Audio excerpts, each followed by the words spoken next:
Au bord du fleuve Casamance, il se dresse majestueusement comme un défi à l'oubli.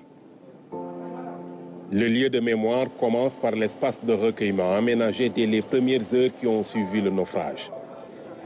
L'espace de recueillement qui est au milieu de ces deux, cet espace de recueillement est l'ancienne place des naufragés, qui est la première place qui a été érigée pour rendre hommage aux victimes du naufrage juste après. Donc cette place est venue intégrer l'espace mémoriel du bateau Le Joola. Il y a ensuite l'esplanade de 700 mètres carrés qui va accueillir les deux hélices du bateau déjà repêchées. Quant au bâtiment, il comporte 4 niveaux. Le rez-de-jardin est réservé à la médiathèque, à la salle des archives et aux espaces de contrôle. L'exposition va s'ouvrir au premier niveau qui retrace l'histoire de la navigation en Casamance et plus particulièrement celle de la liaison maritime Ziguinchor-Dakar. C'est ici que le discours muséographique qui décline les orientations des expos va démarrer. Donc avec un premier élément qui va nous parler de l'histoire de la navigation en Casamance, l'histoire de la liaison maritime Dakar-Ziguinchor, l'histoire de tout ce qui touche vraiment ces éléments qu'on va appeler l'homme et la mer.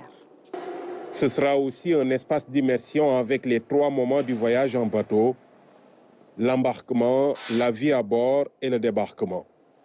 La vie à bord, le débarquement, le naufrage nous permettra vraiment d'écouter et de nous entretenir avec même des rescapés.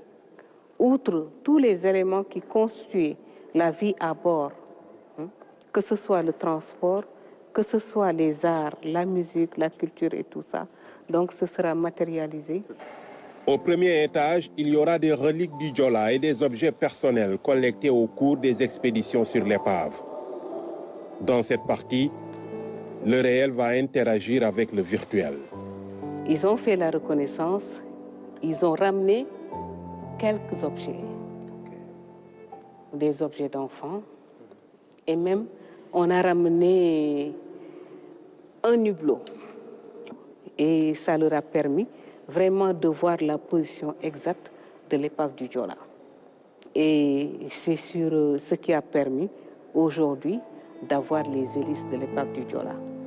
Pour élargir la base mémorielle de l'ouvrage, des sites d'intérêt lui sont rattachés. C'est le cas des cimetières dédiés aux naufragés, mais aussi de la maison de l'unique femme rescapée de cette tragédie. Cette dame, la particularité, c'est quand le naufrage est intervenu, elle était en état de grossesse de 4 mois. Donc c'est la maman de bébé Joola que tout le monde connaît.